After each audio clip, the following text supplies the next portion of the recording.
speakers approach this from different contexts. We'll start with Rakhine State. I don't know how you say that. I'm sure I'm butchering it. In Myanmar with Johanna. Then we'll move to Lake Chad Basin with Zainab, and then the Nile in Cairo with Farah.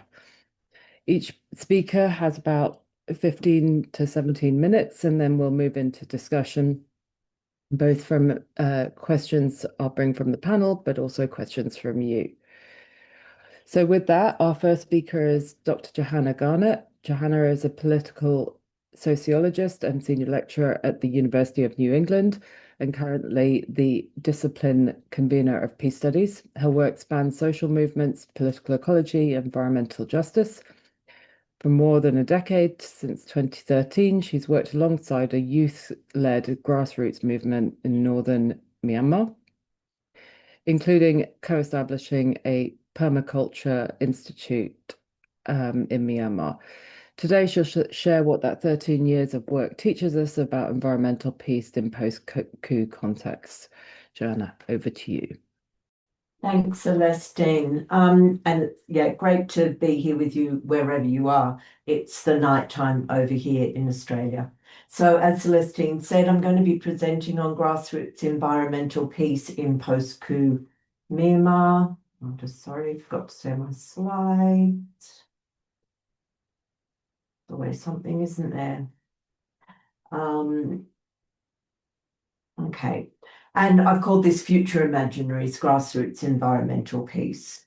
So today I begin with my case study, discussing it in relation to political ecology in Myanmar, arguing for its relevance and contribution to environmental peace building, a framework that we're all very familiar with.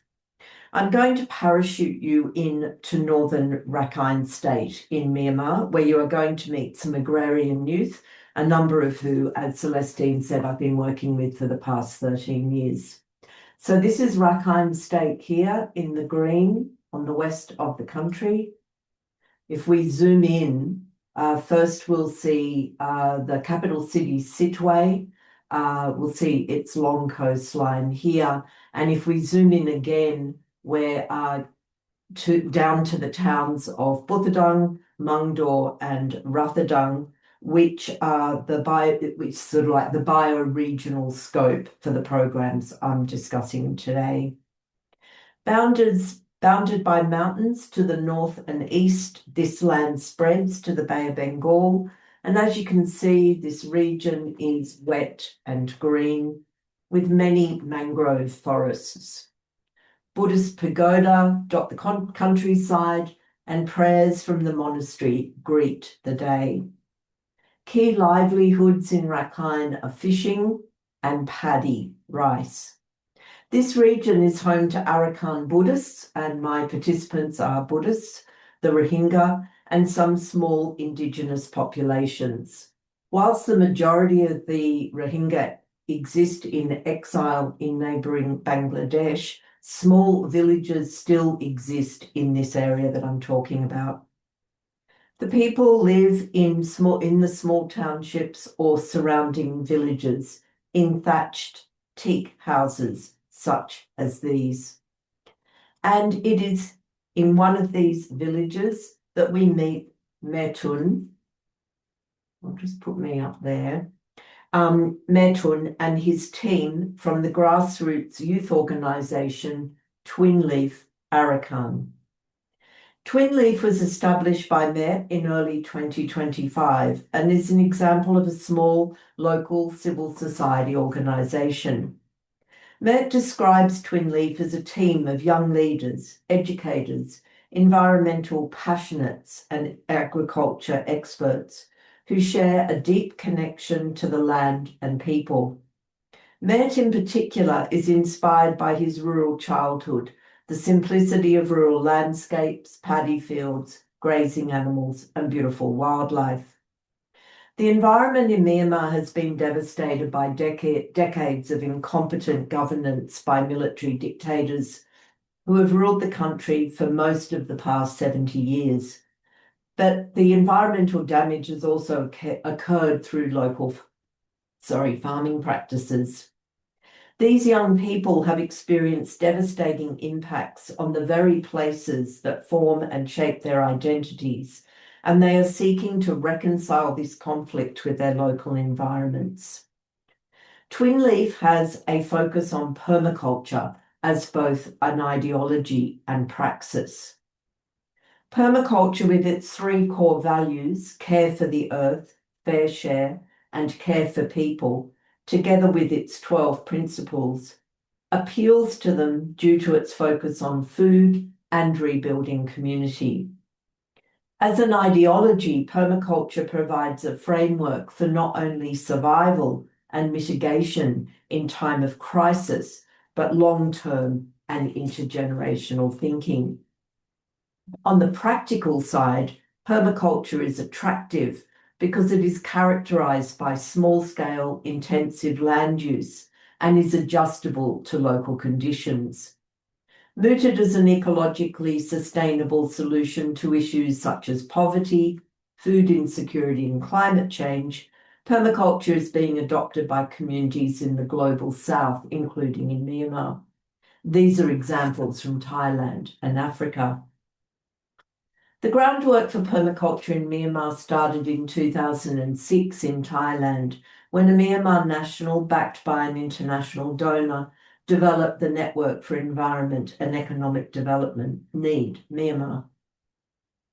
NEED planted the seeds for a nascent environmental social movement in the country in 2012. Closed since the coup, NEED focused on training social mobilizers in the belief that Myanmar civil society must be strengthened and empowered at the grassroots level. This is the school at NEED where I first met Metun in 2013 as part of my PhD research. I lived there on and off for 5 months and visited several times over 6 years. In 2019, Met and another colleague and I set up the Permaculture Institute Myanmar on some land in southern Rakhine. Now, this is also now closed to the coup. It is from this organisation that Met developed Twinleaf. Both he and Van Shui, our co-director, moved home to northern Rakhine in late 2024 to re-establish with some funding from the United Nations Development Programme. Twinleaf frames its work as growing resilient futures in Rakhine through youth-led sustainable farming and climate action. Their vision is a strong and self-sufficient rural Arakan, where farmers use sustainable farming methods, grow enough food for their communities, and are prepared for environmental challenges. And their mission is to help farmers protect the land and natural resources by promoting eco-friendly farming and building strong, climate-resilient communities through training, local actions, and youth leadership.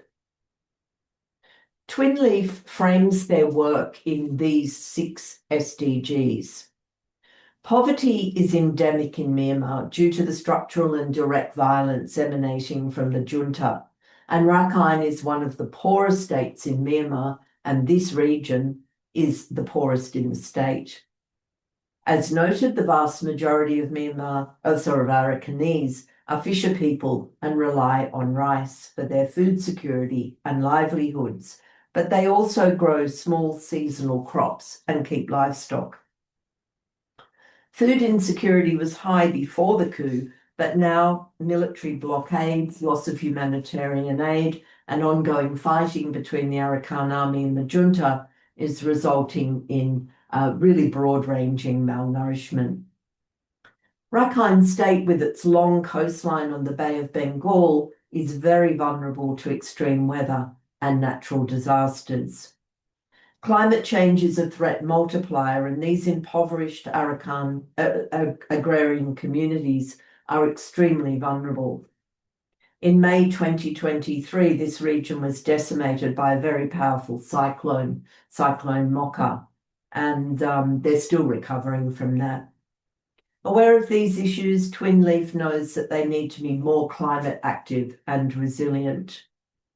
The next three SDGs speak to future thinking and the need for improving environments, generating responsible mechanisms for food production and distribution, together with ensuring gender equality.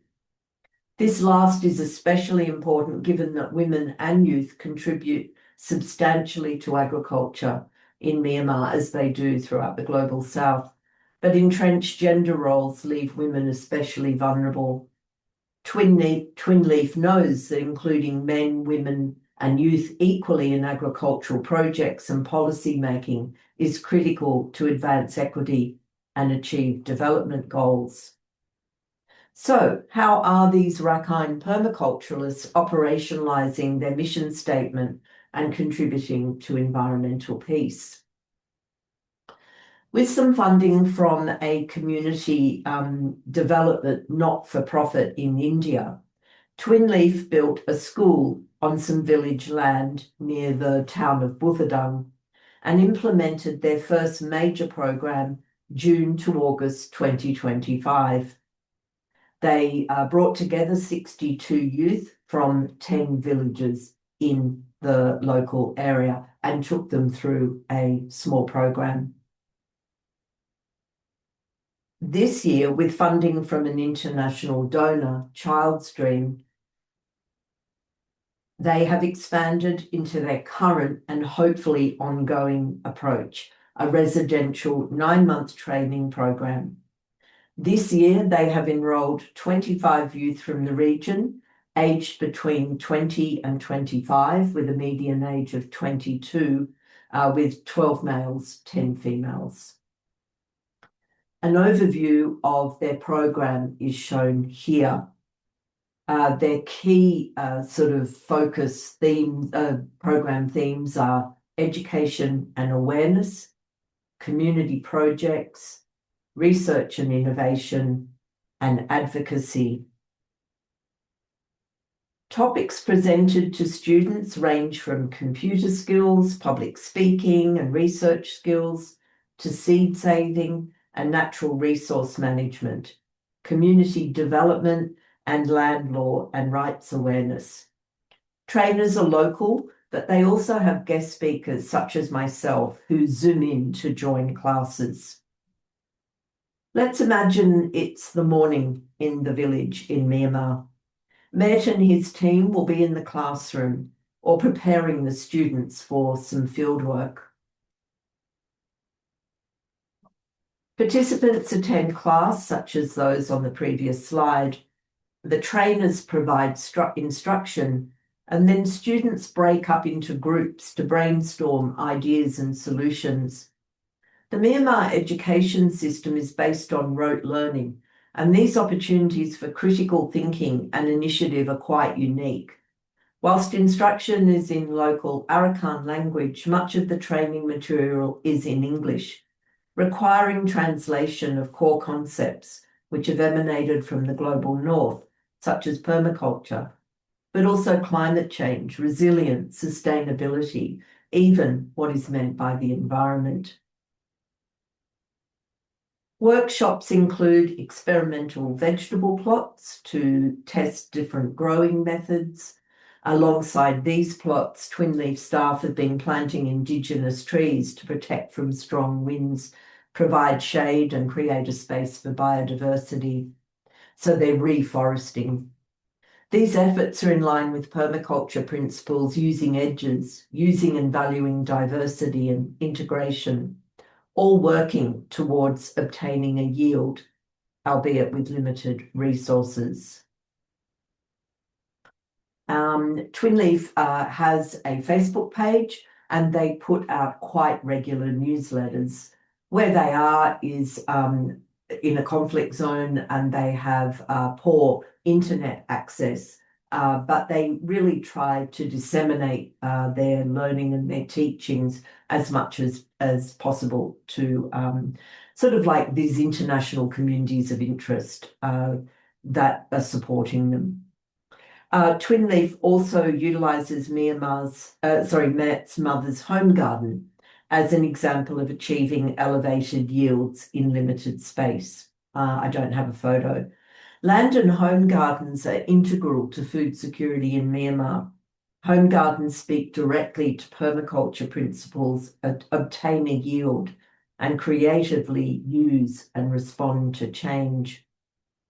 As I mentioned earlier, Twinleaf is also raising attention regarding unsustainable farming practices and collaborating with local farmers for long-term planning.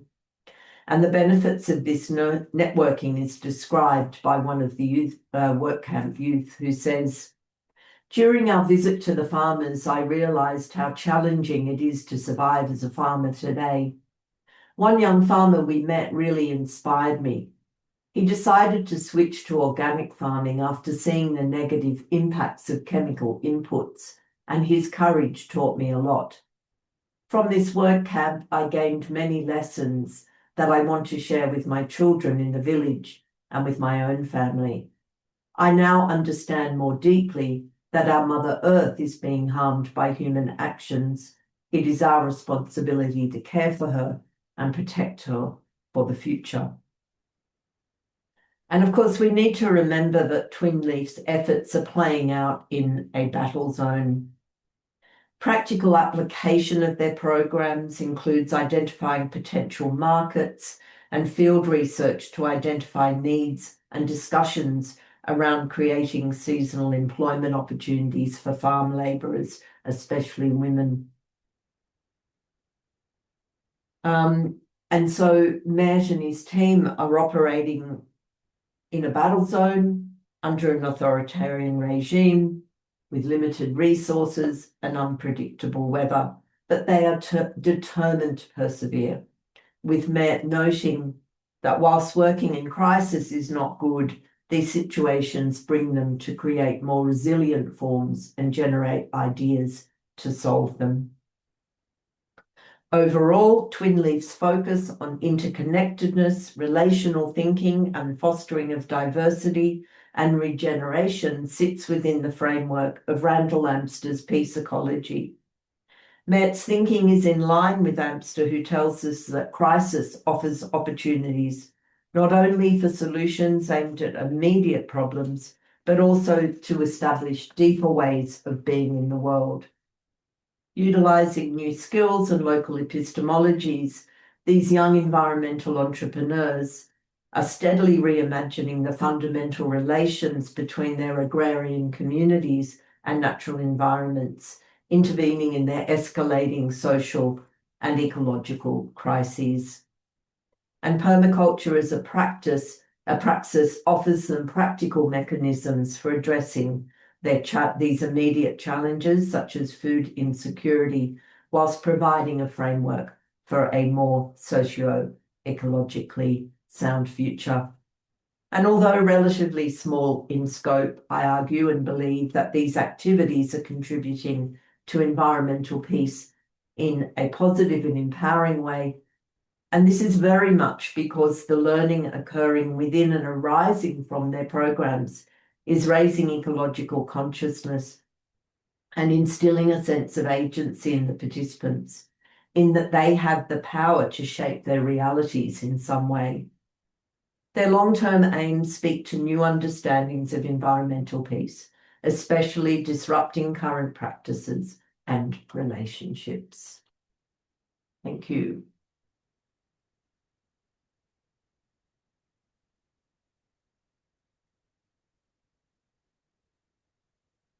All right. And I think I get to time, Celestine, or maybe you let me go a You little did. over.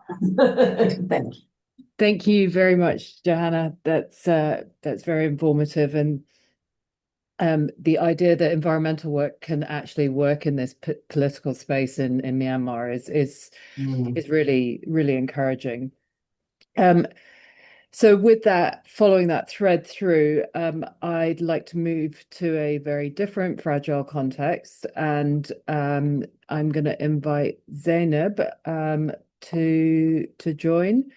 And I know that I'm doing your PowerPoint for you, so let me just bring that up. Hang on.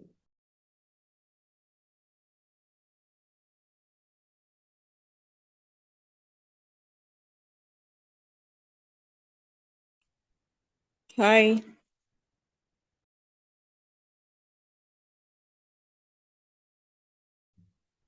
Okay, I might have problems sharing as well.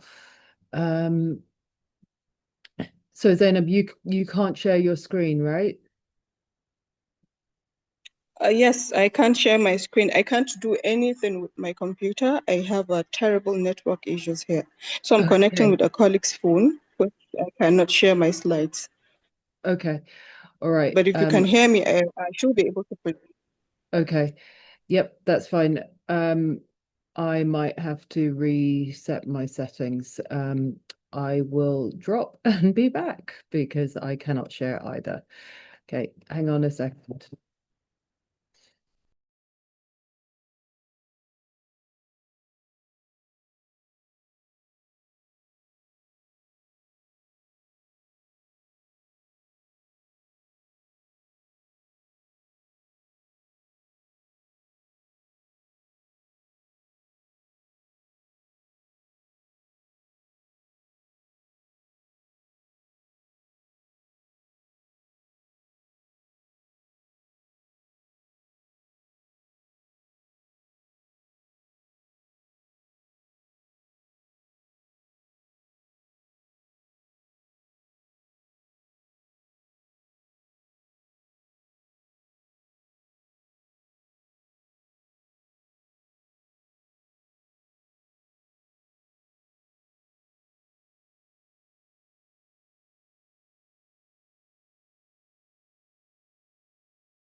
Hi, sorry about that. Hoping that I can now share screen. Uh, t- can you see my screen? Yes. Excellent. Um, on that, let me slideshow. Right. Okay, Zainab, over to you. Okay, I'm yet to see your screen. So it will come up and then I'll see it. Yeah, it's here. I can see that. Thank you.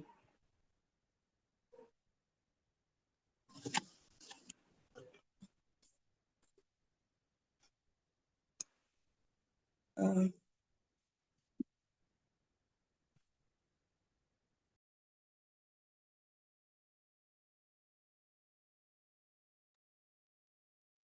okay, if we can go to the first slide. Okay.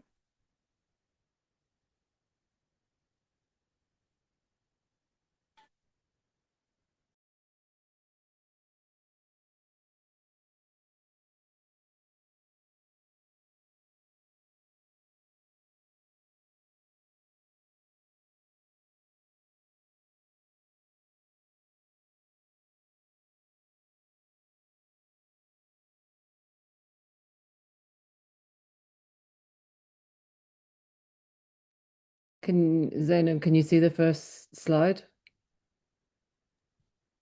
Okay. Okay, can you hear me now? Yep.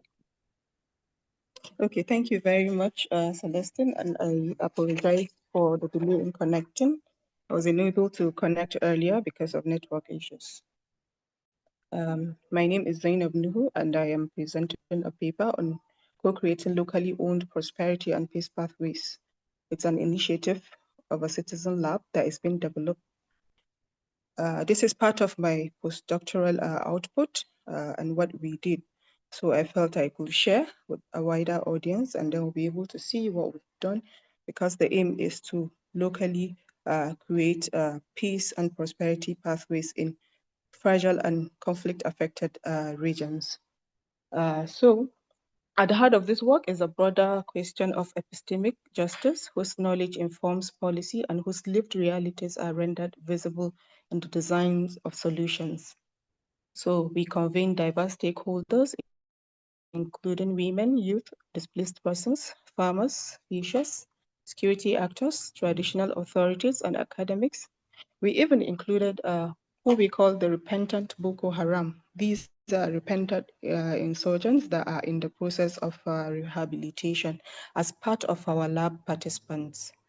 So the Citizens Labs created a space for co-creating locally grounded pathways towards human and regional security, environmental stewardship, social inclusion, and equitable prosperity.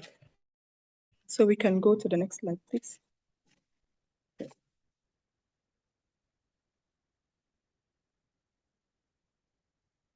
Can you hear me?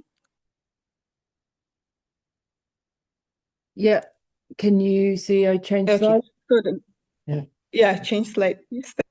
Thank you. So co-creating locally owned prosperity and peace pathways. Our main objective is transforming knowledge production through participatory and art-based methodologies, and we focused on bridging the gap between local lived experiences and high-level policy frameworks. We specifically tailored these unique socio-ecological challenges of the Lake Chad region in the way that this affects all population in that area, either directly or indirectly. Next slide, please.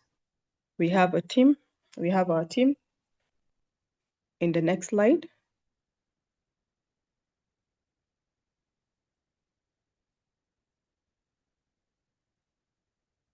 So we have our team lead and other team members.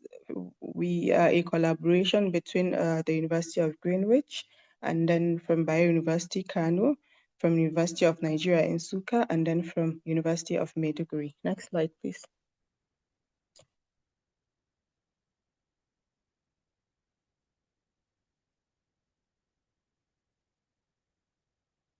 Next, please. Now, this research is born out of a defined need. We looked at how marginalized voices can contribute in peace building. And we looked at the rate at which traditional peace building research often suffers from extractive tendencies, where data is gathered from local populations, but the resulting policies fail to reflect their actual agency or needs. Therefore, this initiative created an inclusive aspect that will be able to bridge the gap between the disconnect of international interventions and local realities. And we looked at barriers to inclusion in terms of epistemic injustice, and then the top-down frameworks that are there, and then methodological rigidity. Next, please.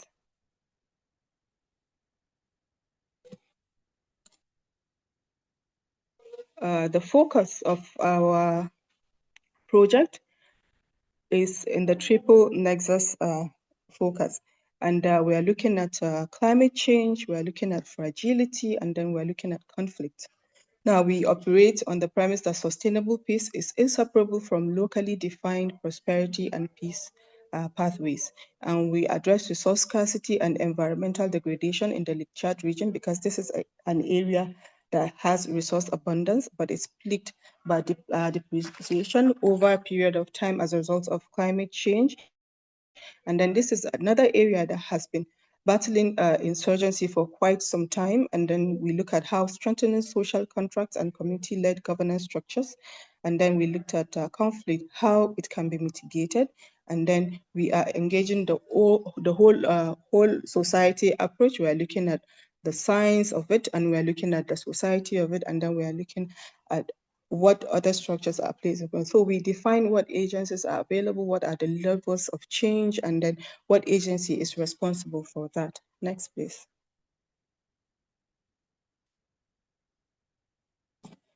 So for our next slide, we looked at why local citizens lab. Local citizens labs serve as the engine room. They are some sort of a one-stop shop for this initiative. They are safe, collaborative spaces where diverse community members engage in collective learning and problem solving. So we looked at the local community to co-create knowledge and then co-produce solutions to these problems that are identified. So basically our strategic functions include SDG localization, We are translating the United Nations Sustainable Development Goals into actionable, culturally relevant local targets. What is locally led and what is locally viable? And then we're looking at collaborative learning. We are breaking down hierarchies between experts and citizens to foster mutual understanding. And more into what we are doing for collaborative learning, again, is indigenous approaches to peace building. And then we're looking at agency restoration. We're empowering marginalized groups, including women, youth, and displaced persons, to lead their own peace pathways so that everyone is included, and then we don't leave anyone behind.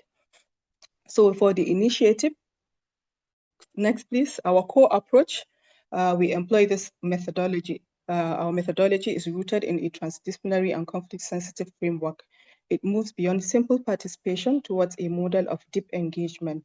So at the heart of it is citizens lab approach, and then we're looking at participatory. We're engaging art-based methodologies. We are very careful. We're using the do no harm approach in conflict sensitivity, and then it is transdisciplinary. And then we engage everyone and carry everyone along. For the next slide, this is a cross-section of participants in one of our lab session. And we have different lab sessions. The first, we have these initiatives in 3 different countries. We have it in Nigeria, which is hosted in Maiduguri, Borno State.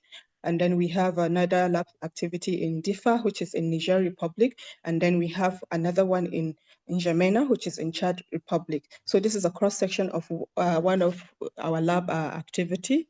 You can see this is a cross-section of so many different people from diverse backgrounds: academia, farmers, women group, fishermen, representative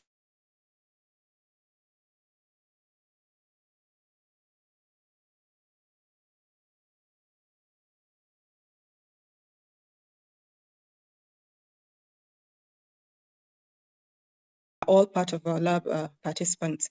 The next slide, again, we have another cross-section of another set of group of lab participants. Just like the mix, usually we have everybody and we carry everyone along. So who participated?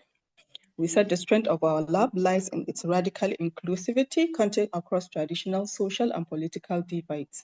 We look at local communities, we looked at marginalized demographics, different livelihood groups, displaced populations, and institutional actors, just like I mentioned earlier. And then what is our method? Our method is usually participatory and art-based. We utilize diverse toolkits, access deeper layers of meaning and shared history. For each lab activity that we conduct, please go to the next slide, Sal. Thank you. For each lab activity, we have a theme that we aim to look at and address. Usually we have a dummy framework that we present to lab participants, and then we co-create what are the viable options, what are the viable pathways that are going to achieve meaningful and impactful and sustainable peace in the region over a given period of time. So for our methodology, we employed forecasting and backcasting activities using systems thinking to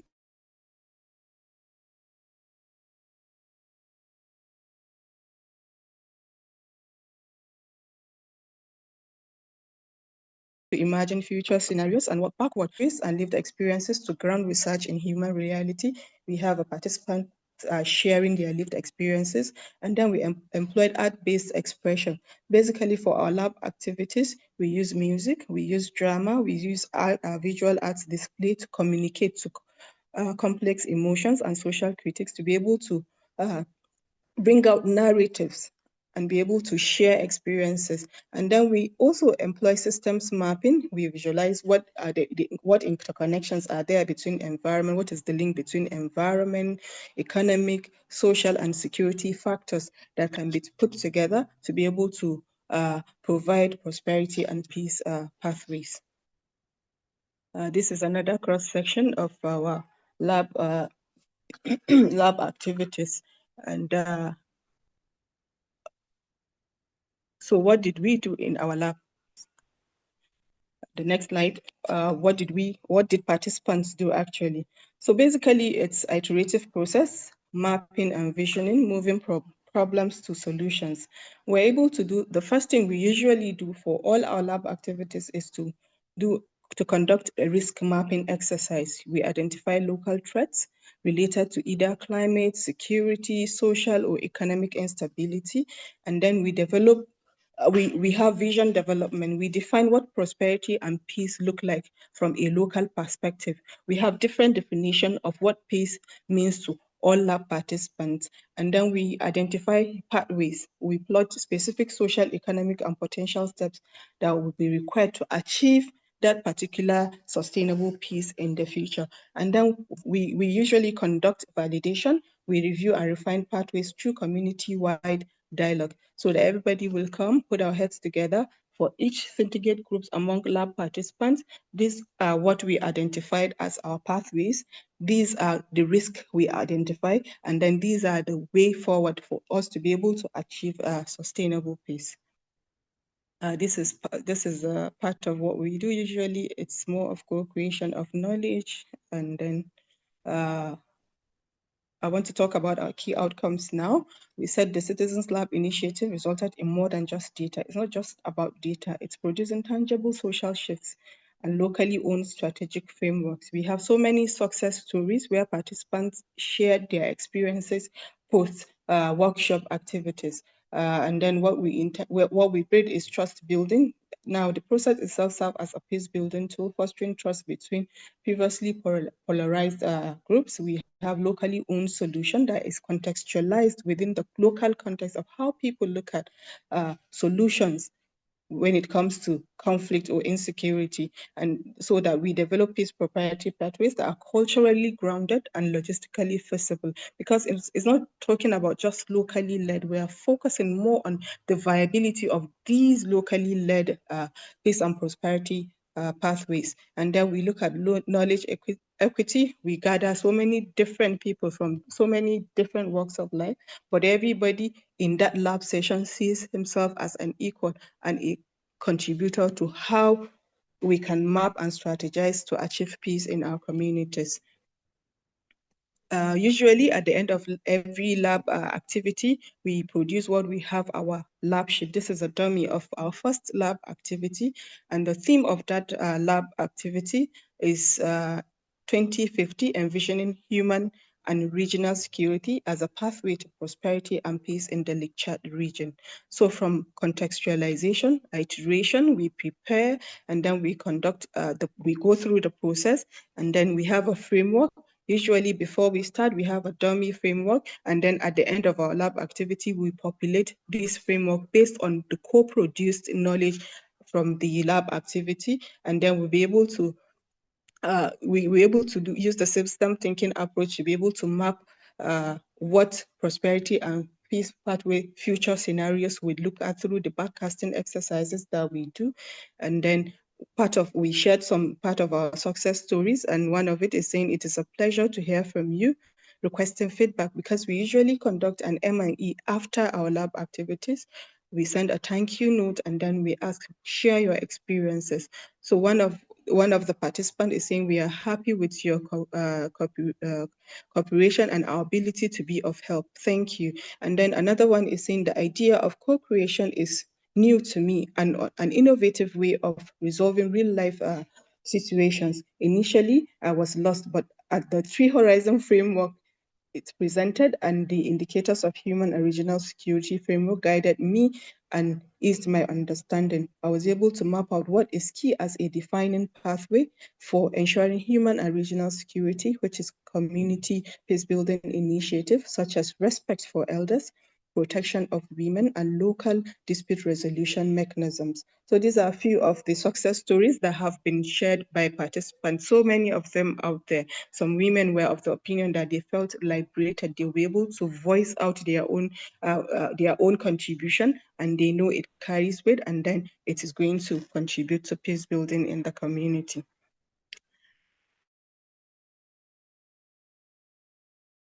So we try to add peace building in fragile context is not a linear process. The project utilizes dynamic pathways to account for the volatile nature of the Lake Chad region.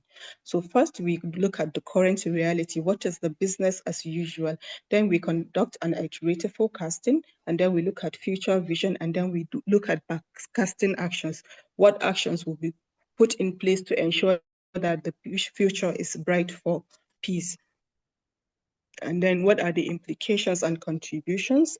We look at the policy implication, we look at research implication, we look at education implication, but the most important thing that stands out is the localization of sustainable development goals. So we provide a blueprint for bottom-up policy design that aligns with international SDGs, and we demonstrate validity of art-based participatory methods in conflict zones, and we create new pedagogical tools for teaching peace and prosperity in local context, and then we offer a scalable model for making global goals relevant to local communities in the context they see fit.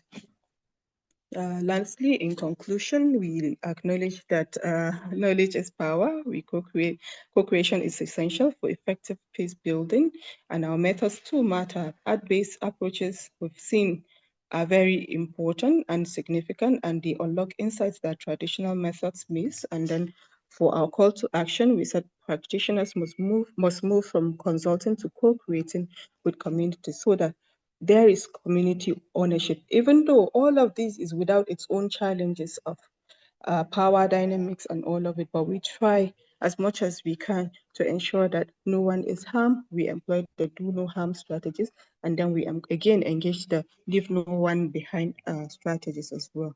So I want to acknowledge the Prosperity and Peace Pathways project, which gave us the opportunity to be part of this project, which is based at the University of Greenwich, and then our center here at the university, which is Center for Dryland Agriculture. It is one of Africa's Center of Excellence by University Kano. And then our host university center, which is Center for Peace, Diplomatic and Development Studies at the University of Maiduguri. So thank you very much for listening.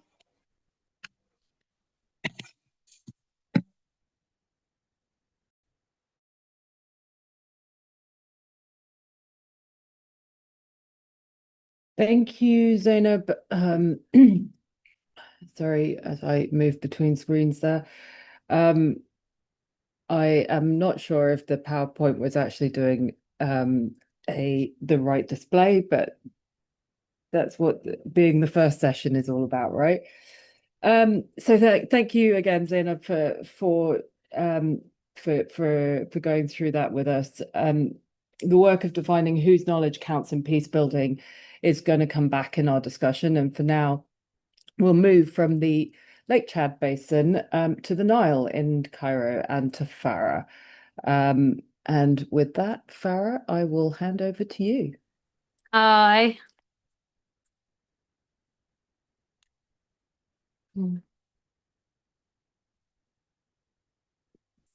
Sorry.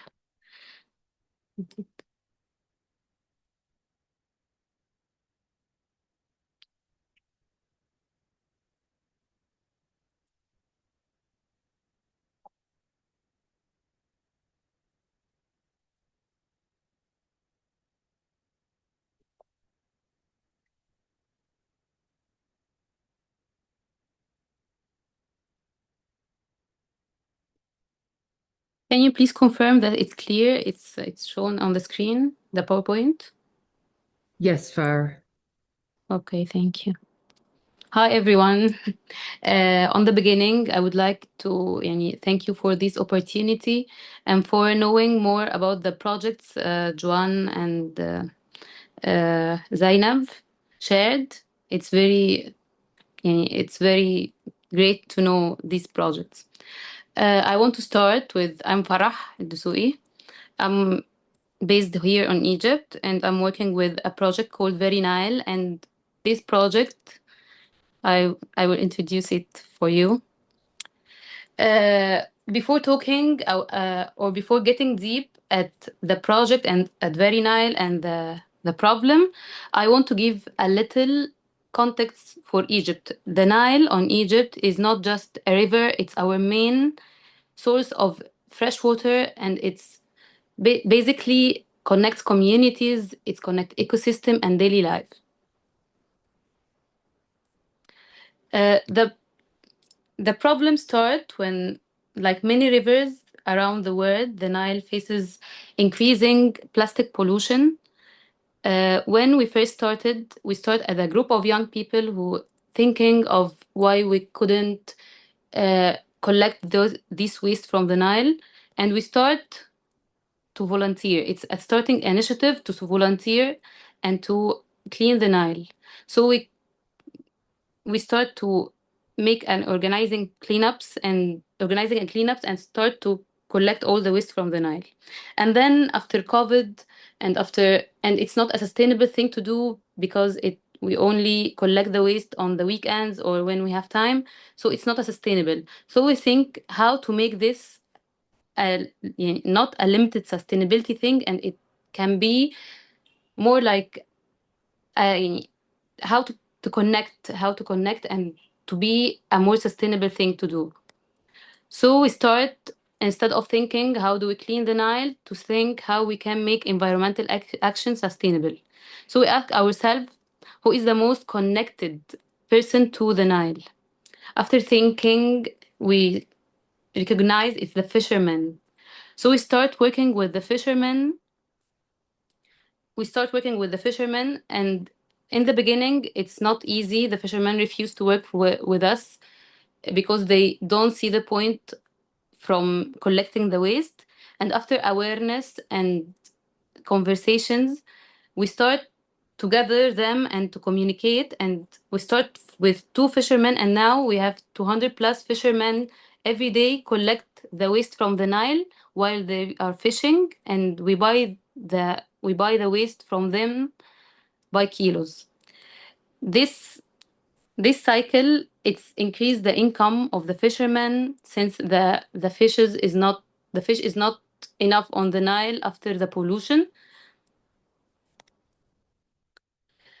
So we start to collect the plastic. After collecting the plastic, we have a cycle to do. The plastic bottles, it's the PET plastic. We make a fiber from it. We give it to some collaboration factory in Spain, I guess. They take this and they do a fibers. And the caps of the bottle, we do, if anyone see me on the camera, can you confirm? Okay. Yes. Okay. This medal, it's made from a plastic cups. We made the material of plastic. We crash all the plastic, the HDPE plastic, the plastic of the cups of the bottles and the shampoo bottle, the hard plastic, and we crush it and we make a medals or a furniture of it. And the third type of waste, the mixed waste, we do from it alternative fuel. It's not the best way to make to use the waste to make alternative fuel, but it's more. Can you see me? Sorry. Yeah, we can see you. Okay, thank you. So the mixed waste we give it to some factory and make alternative fuel. It's not the best option, but it's better than using a new type of energy. When we work with the fishermen, it's something very interesting done while we collaborate with the fishermen. The woman on the island, we work on it. We based on Akorsaya Island. It's an island on the Nile. It's not recognized island, or the community on it. It's a community with limited access to the service. So we work on it. The most of this island is a fisherman and farmers. So when we are at the island, the woman came to us and said, "Do you work with our husbands? So we want to work too." So from this point, we start to make our workshop. We have an upcycling workshop. which the women learn how to make products from the plastic bags, products like this. They make it from the plastic bags and they put their things on it. So we work with 70% of the on the workshop is women. This is the products they do. The first one, the first baskets, some woman, she said, I have a skill, I can make a basket from the palms, so I can make the basket from plastic bags instead of the palms. So she started to this basket. And someone said, I can crochet, I can make a crochet pieces, so I can make it from plastic bags instead. So they start, so they innovate the products with their knowledge. And the recycling workshop we have, I told you before, minutes ago, that when we collect the plastic, it's the plastic cups and the shampoo bottles, the hard plastic, the HDPE one. We clean it, and the recycling workshop, the women take a workshops to know how to do this. So they clean the waste, and then they crush it and make this sheet and make a product from it. After we working with some of the women on the island, one of them came and tell us, I can cook, I can make food for you and for your events. So we start with her with some hospitality workshops and some hygiene things and give it to her. And now she have a community kitchen. We have a community kitchen on Very Nile. This community kitchen is served all our events, make a catering for it, and make the food for the team every day. It's called Shoka ومقدف. And the name is interesting, by the way. The woman is suggested it, and it's mean shoka, it's the fork, and مقدف is the thing we roll with. After 2 years on the island with working with the community, we think that we can innovate and investing in the future. We must learn with the smallest generation. So we start the project Kids of the Nile. Kids of the Nile mainly start to give an environmental awareness. Then we realize that we can't give an environmental awareness without giving them self-development classes, giving them literacy. They can not all of them can read and write. We must encourage them to go to school and to learn. So we start Kids of the Nile.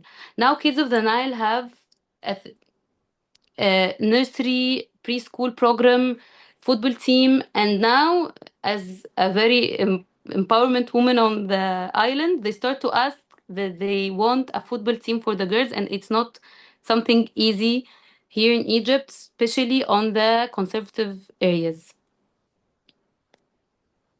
So we can say that this project is a model of a sustainable loop, which we are looping the locals on our environmental solutions. These things make them feel the ownership. So if Very Nile disappear, if we are disappearing, they can survive while the environment will be better. Thank you.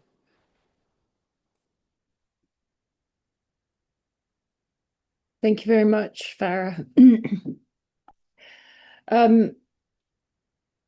Each of you has presented really interesting case studies, and your communities are very much agents in environmental peace building rather than its beneficiaries.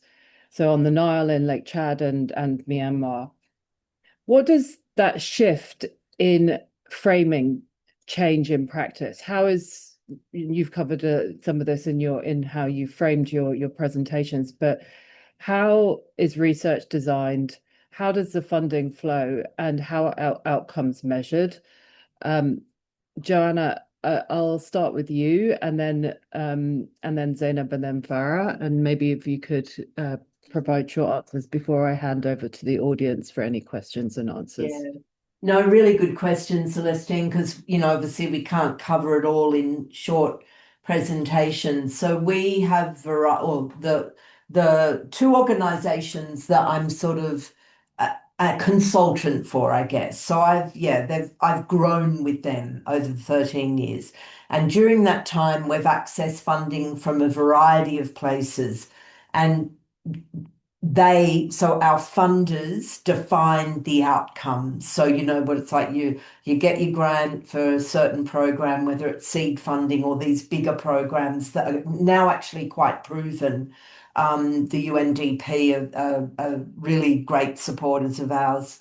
And so you have to have a report at the end of the program. The outcome of the programs over 13 years has been horizontal networking. So because of the government structures in Myanmar, especially post-coup, you obviously can't influence government departments. You can't really influence town governments at the moment. It's very much a horizontal, almost what I refer to as a grassroots form of state building.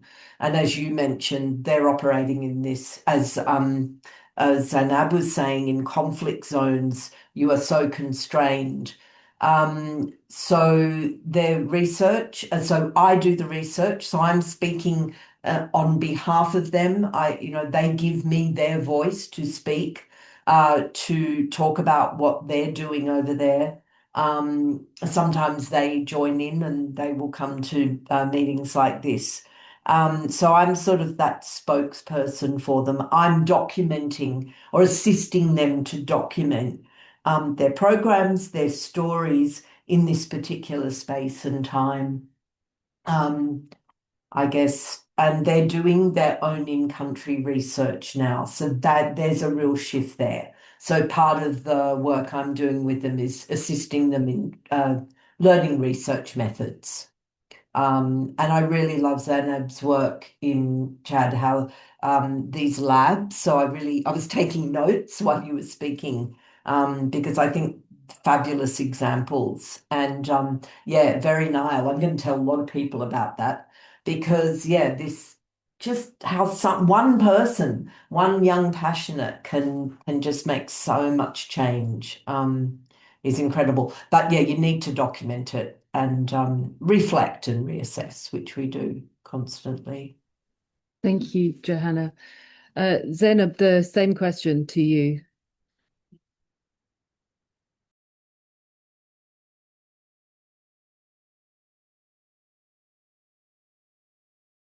Zainab, can you hear me? Okay, I'll come back to you, Zainab. If you so Farah, the same question Yes, to you. yes, I can hear you. I'm right here. I can hear you. Okay, perfect. All right. Yeah, I can hear you. Did you hear the question? Do you want me to repeat? No, please, I'll look for you to repeat it. Thank you. Okay. So I was asking how research, because your approach is very much putting the communities as agents rather than beneficiaries. How has that changed your research design? How does that mean that the funding flows and how are outcomes measured? Hello, please, can you repeat your question, please? Yeah, I didn't hear the last bit. Sorry, I said that because you are positioning communities as agents rather than beneficiaries, how has that changed? How has that framing changed how your research is designed, how the funding flows, and how outcomes are measured? Okay, thank you very much. Now, this is a fully funded project from UK NRI, so there was enough funding, and then we, at the heart of what we did is that we look at how mixed methods research will be able to achieve sustainable peace. And one moment that stayed with us was when a short dramatization with politics and power structure was not just how this shape even the economy, but the social humiliation, fear, and negotiation involved in decision making. Now, this concerns most of these committee members. And then we were able to manage this because it was an all-inclusive approach. And then if we're looking at power dynamics, who says what, who does what, it is key in shaping how this method is very relevant to what we did. And then we ensure that this is creating a safer and more productive way of people sharing what they do. And part of our outcome is that we were able to see how when you bring people from all walks of life, from science, from state, from society, we'll be able to give some sort of a formal structure that is not only factual, it is relational. And then by carrying those who live with the consequences of insecurity every day, be able to share what they experience and then to be able to be solution providers for their problems. Now, I don't know if that answers what you are. Yeah, perfect. And Farah, same question to you.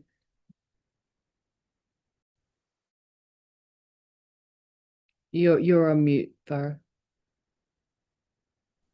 Sorry. We are currently working with the plastic credits model as part of our funding model, as some corporates are required to offset their plastic footprint through verified environmental contributions, while other people simply support the impact and purchasing plastic credits from us. But that's it. Perfect. If it's enough. No, it's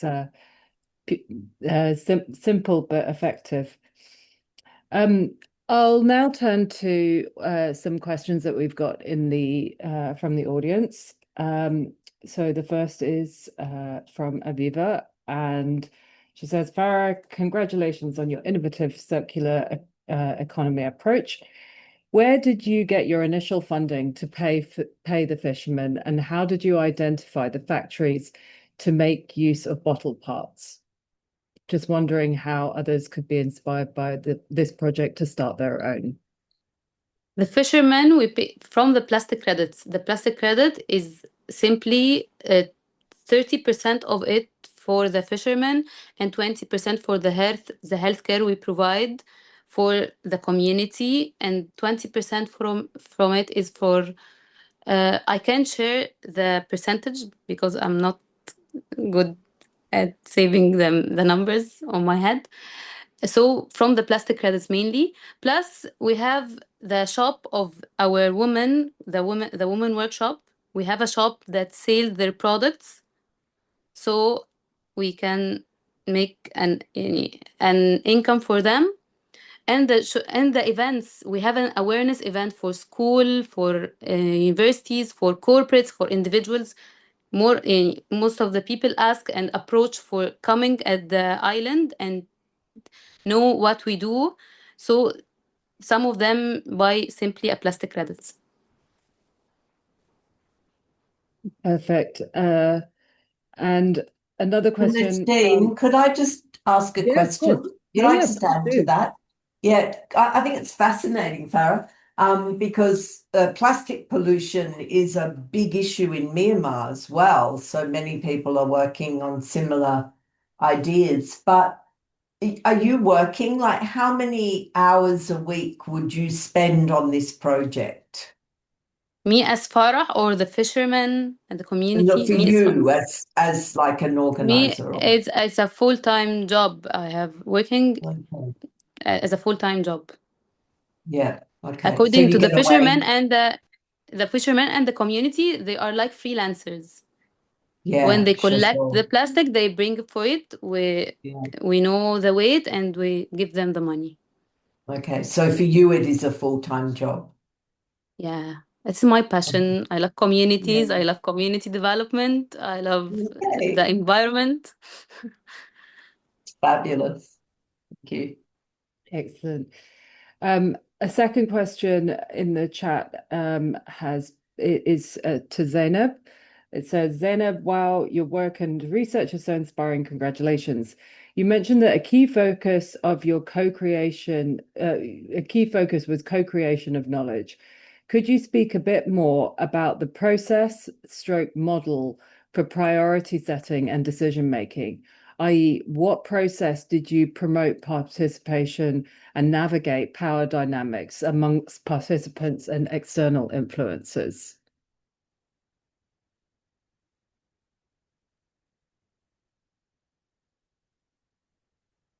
Zainab, that question was to you.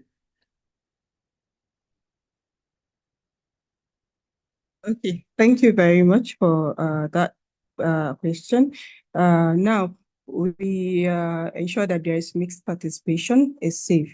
So we made this MISC because we designed it, not just improvise it, so that we select participants intentionally to be able to have a structured facilitation.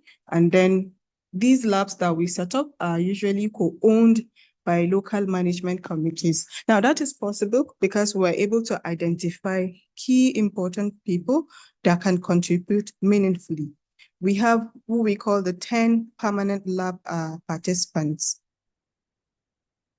And these are people that we use to provide ground rules, to have mixed and protected discussion formats. Usually, these are trusted local conveners that most of the lab participants look up to and respect. So it was quite easier to be able to navigate around the issues of and challenges of power dynamics, and it reduced the risk of performative participation so that nobody felt left behind.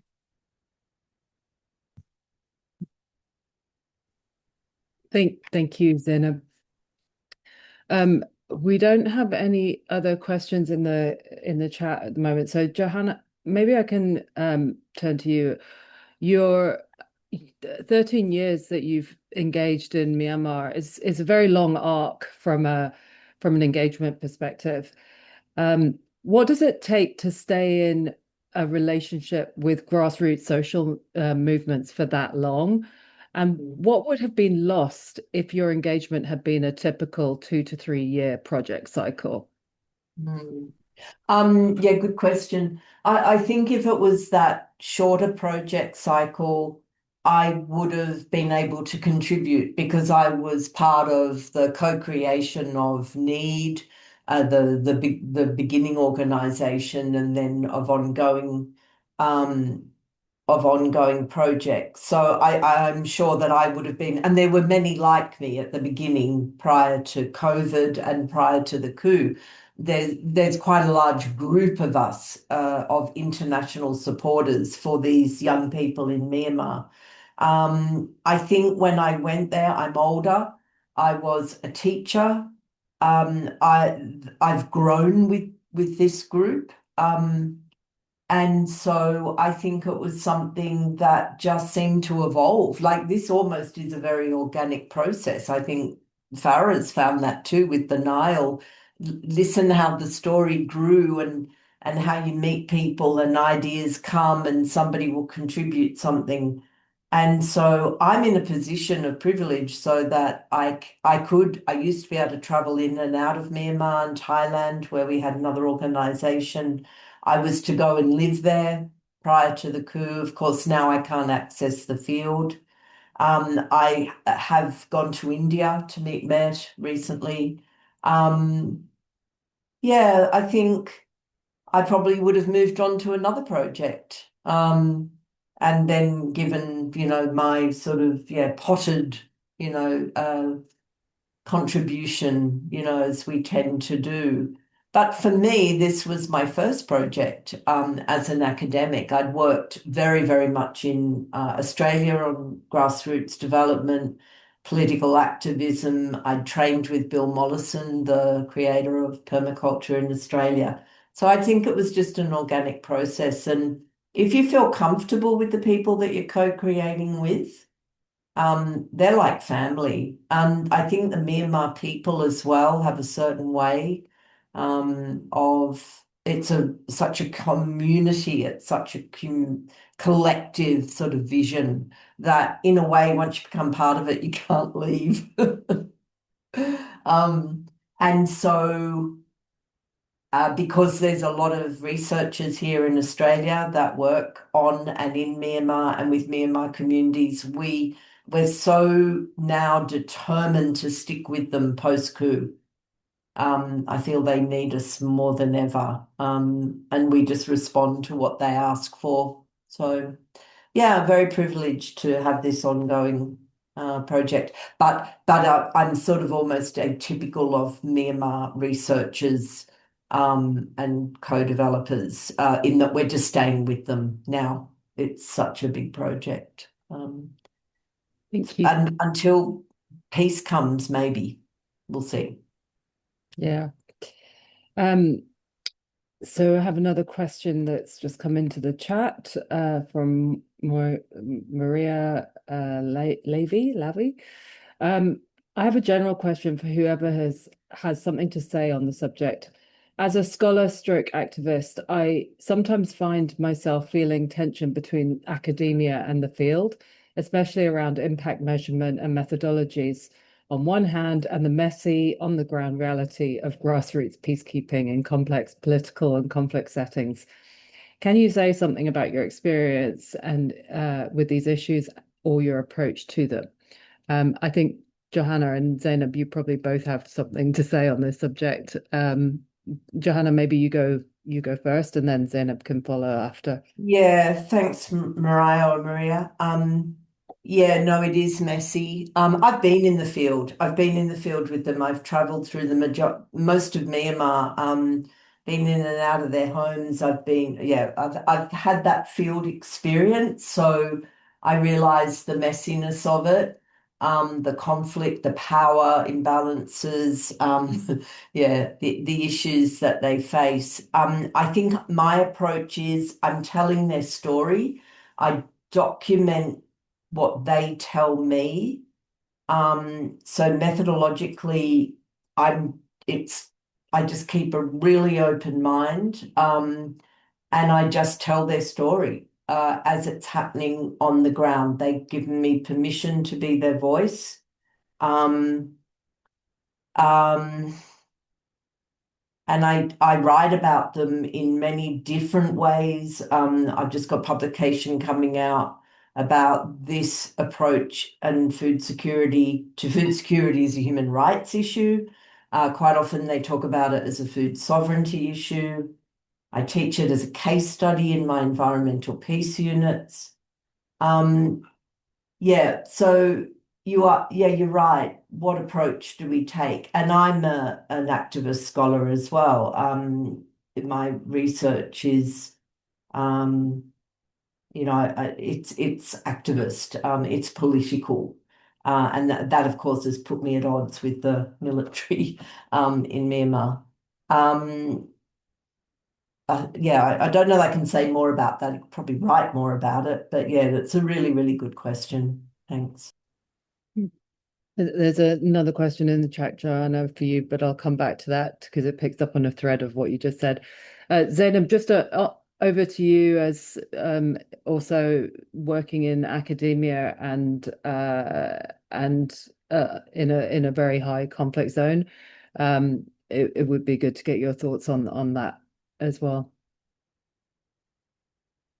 Thank you very much. The idea is more of marrying theory and practice.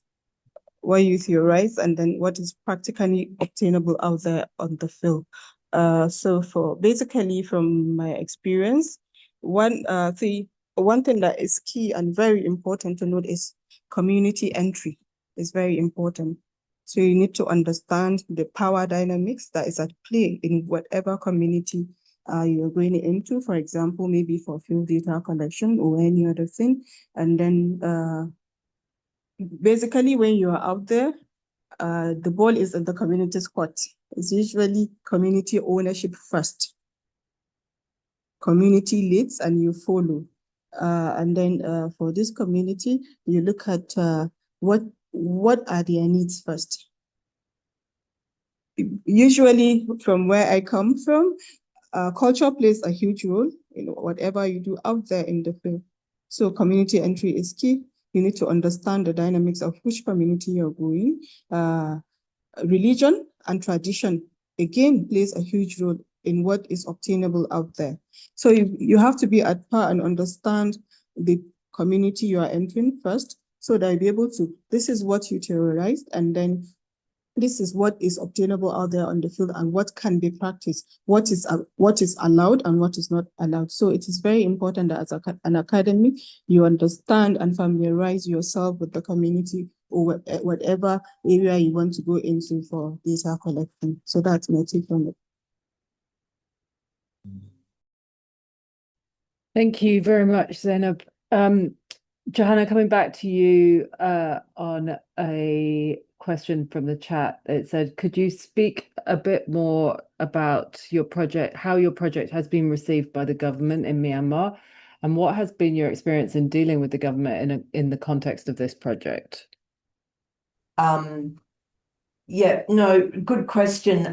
Prior to the coup, when Aung San Suu Kyi's government was in, the government, local government, we would be in contact with the local agricultural universities and government departments.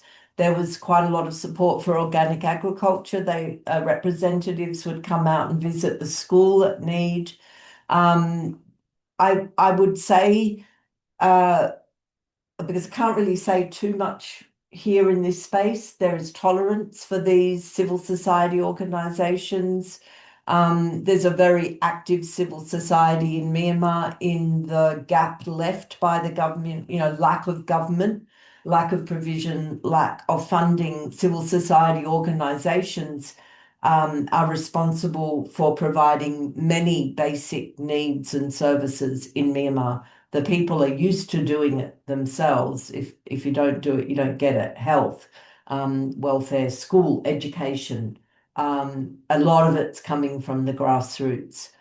Where the region is that I showed you, that in northern Rakhine, is under control of the Arakan army now. They do not have direct contact with the military, with the federal government.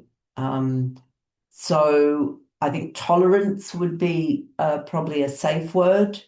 They're not doing anything political. They're just addressing environmental issues in their area. So, as I say, there has been support from the government and from funding agencies because they see a need. So, and if they're prepared to fill this need, then the government, are okay with it. They don't have to provide it then. Thank you, Johanna. Farah, I'm going to come to you for last question before we start rounding off. The Nile in Cairo isn't framed as a conflict zone per se, in the same way that obviously Myanmar and Kanu State are. So, what does peace building mean in this setting, and what does your experience teach the field about a quieter, everyday kind of environmental justice in that way? Um, mm, I don't know how to start, but I think Sorry to uh, throw you a curveball right at the end. I think at Very Nile we are. I don't know how to start, or what to say. So give me a minute. I'm sorry. No, don't apologize. No, it's totally fine. Can you Um, repeat the question again? I'm sorry for you. yeah, I mean, essentially what I'm asking is, obviously the Nile in Cairo is not your traditional conflict zone. So how do you see a project that you've done as a different way of peace building within that context? Like, what piece are you, I guess the question would be more simply, what piece are you building within that context? How does it help in terms of preventing conflict or social cohesion development or those kind of issues? I guess looping the community on any problem it will be the best solution and best sustainable solution if what I'm saying is connected to what the question said. But I guess the looping the community is the most powerful thing we can do in any project to make the real peace building or the real impact. And that's the approach we have. Absolutely. And, you know, I think that that's an important takeaway to have.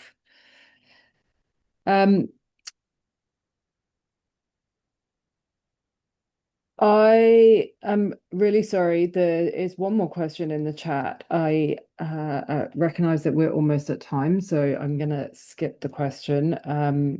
But I'd like to ask each of the panelists for a single closing takeaway, one thing that you want this audience to carry into their own work.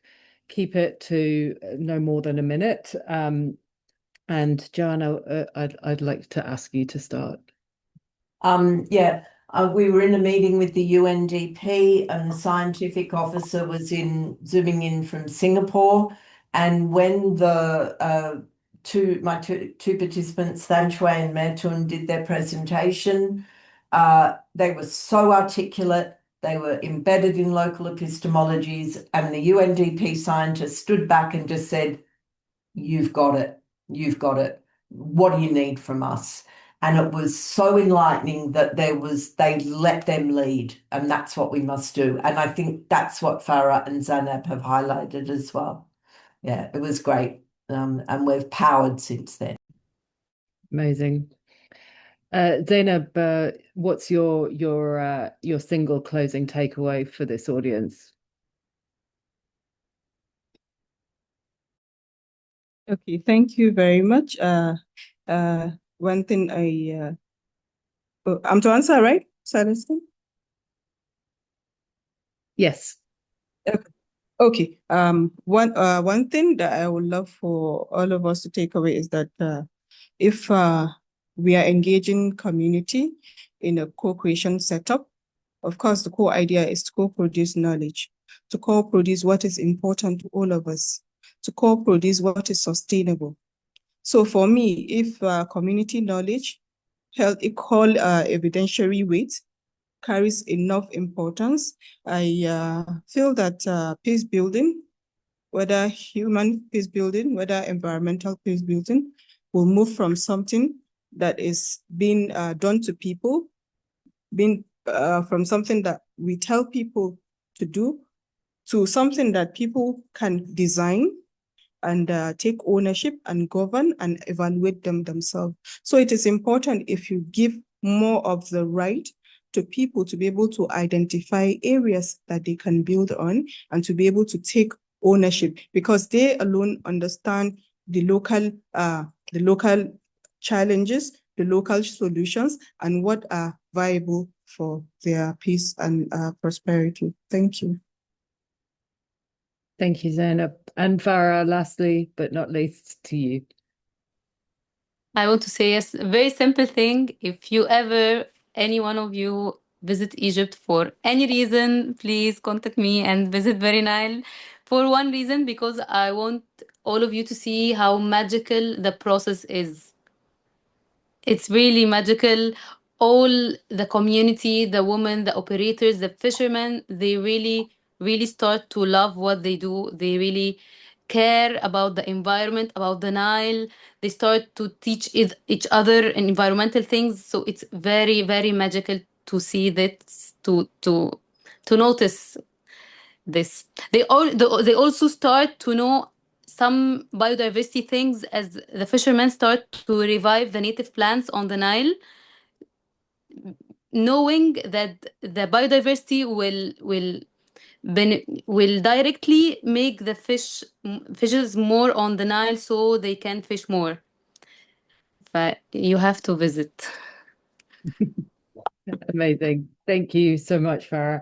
You're welcome. So thank you, Johanna, Zainab, Farah, for your work and for generosity in sharing it. Especially Johanna, for your late time zone. And I think the rest of us are in a reasonable time zone, so or at least those of us in the European African time zone. Thank you to the to MPAX for organizing and chairing the panel, or not chairing, but doing all the tech side of it, which I'm so glad that I didn't have to do. And thank you again for the audience for joining us today, and for those of you that did get up very early in the US, it's very much appreciated. And we hope that you enjoy the rest of the sessions today. And yeah, I look forward to seeing you and sharing our experiences throughout the day. And if you're going to the conference, enjoy that too. Thank you very much, everybody. Thanks so much, Celestine, and everyone. Yeah. Lovely to meet you. Bye. Fabulous work. See Thank you. Bye. you. Thank you. Bye. Bye.